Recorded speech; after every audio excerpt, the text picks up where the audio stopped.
Hello mga Lode, welcome back sa aking YouTube channel. It's me again, Lovervlog. And for today's video mga Lode, ituturo ko sa inyo kung paano ang tamang paggamit ng life jacket at immersion suit. Pero bago yan, mag-intro muna tayo.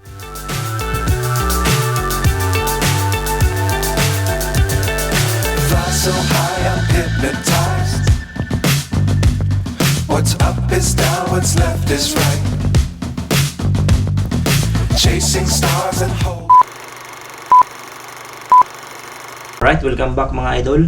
So ito na nga yung tinatawag natin na life jacket. Madalas naman natin itong mga Lodi nakikita kapag nagta-travel tayo, lalong-lalo na kapag nagbabakasyon tayo na tumatawid tayo ng dagat.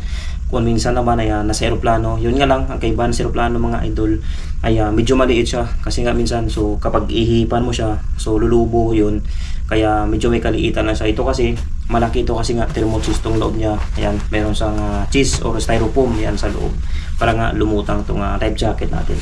So ito nga ituturo ko sa inyo kung paano siya gamitin, yung tamang paggamit. Ayan, ito mga load ang nakakabit dito, meron siyang lights or ilaw, and then meron siyang whistle. Yan, kung matatandaan nyo sa Titanic, yan ginamit to ni Rose, yung humingi siya ng saklolo kasi nga hindi na siya makasigaw. So ito yung ginamit niya, nag-whistle siya para nga marinig siya ng mga rescuer. Ayan, alright, so sisimulan na natin.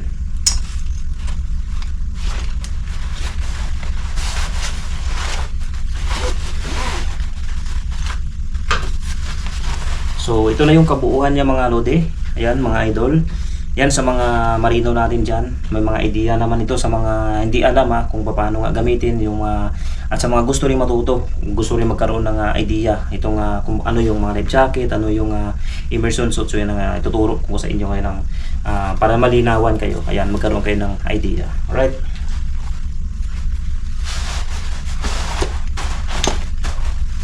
Ngayon mga idol, kapag napasok na natin sa ating ulo, nasuot na natin siya. So una nating ilalak yung dito, strap na nasa gitna siya. Ayan. Adjust lang natin.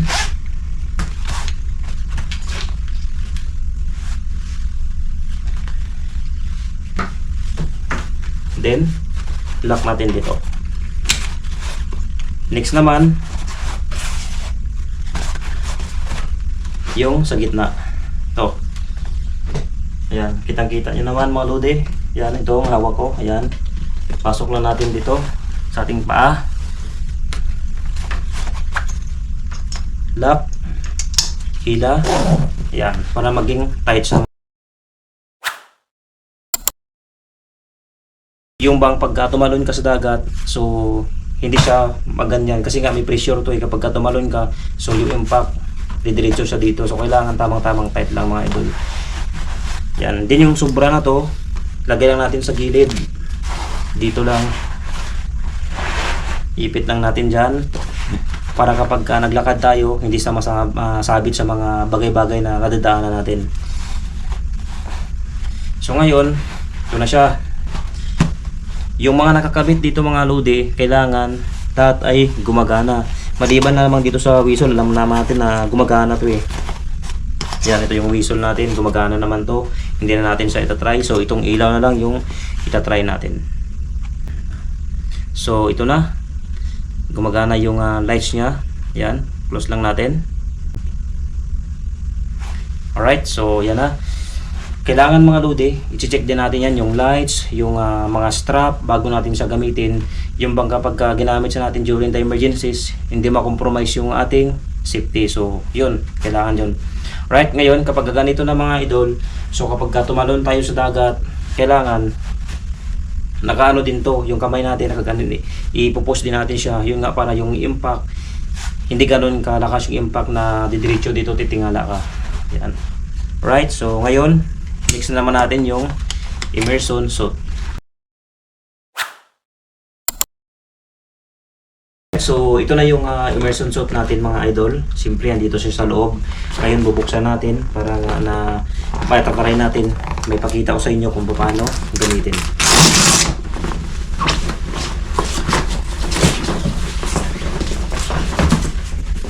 Medyo may katagatan sa mga Lode. So ito siya. Yan sa mga nag-aaral ng marino dyan, na wala pang idea or hindi pa nakapag-familiarization. So ito yung tinatawag natin na immersion suit, mga lodi. Lalatag lang natin. Then rotate lang natin yung camera, mga lods, para nga makita nyo ng maayos ang tamang pagsuot ng immersion suit.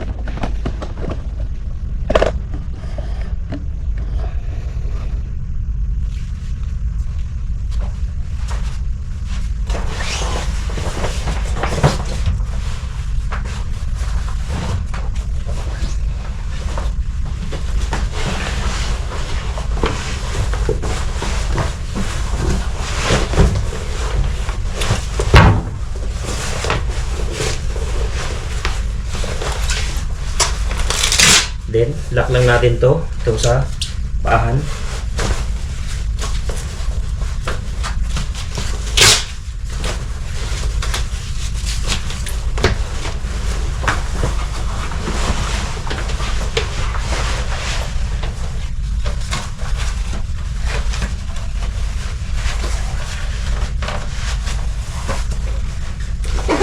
Close lang natin. So, lapit tayo ng konti para mas klaro sa inyo.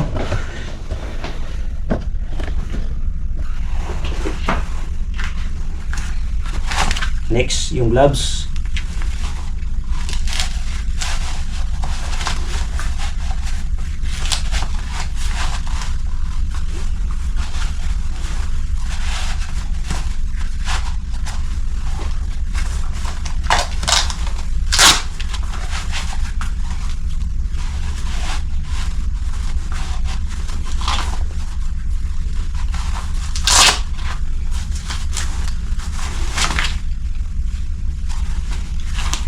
Right side.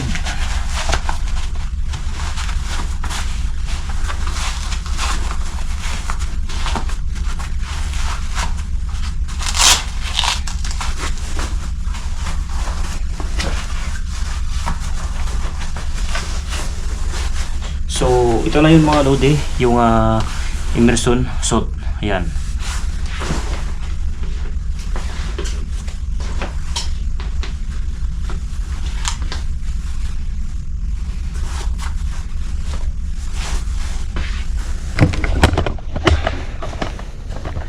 So, ito yung tinatawag na immersion suit. So, madalas itong ginagamit, mga idol, or daladala namin to kapag mayroon kaming drill dito sa barko.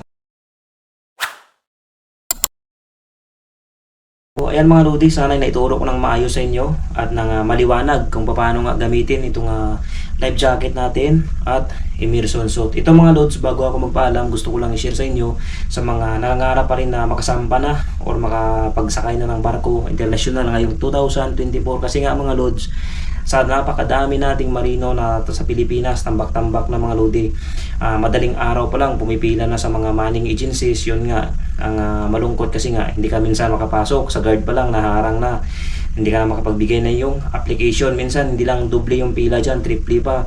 Dami mong ma-experience na hindi maganda, traffic, gutom, uhaw, kung ano-ano pa dyan na lakaran para lang makapunta ka sa mga manning agencies. Ang kagandahan mga lodi, ito hindi mo na kailangan magawin yan lahat-lahat, kasi nga kahit nasaan ka, basta may internet ka, may load ka, may cellphone ka, i-download mo lamang si Propel.me. Ngayon kapag naka-download ka na ng Propel.me, mag-login ka lamang dyan or mag-sign in kung wala ka pang account, and then lagyan mo yung complete details mo dyan, and huwag mong kalimutan yung email address, mobile phone number, kasi nga dyan kanila ikukontak kapag ka na-hard ka or napili ka ng mga manning agencies na nasilik yung iyong application. Ayan. So yan ang kagandahan mga lodi, kasi nga kahit nasaan ka, basta nga gaya ng sinabi ko kayo na basta may internet ka, ayan, makapag-apply ka na ng trabaho sa barko na hindi mo na kailangan pumunta pa sa mga manning agencies. Yan. Yan, good luck sa inyo mga lodi. Sana nakatulong tong video natin ngayon, tutorial plus sharing ng information mga lodi sa mga nag-aspire maging na makasakay na nitong 2024. So maraming salamat. Spread our vlog mga lodi. Yan, pakishare naman po, pakishare ng ating YouTube channel, Lover Vlog once again. Maraming salamat and God bless.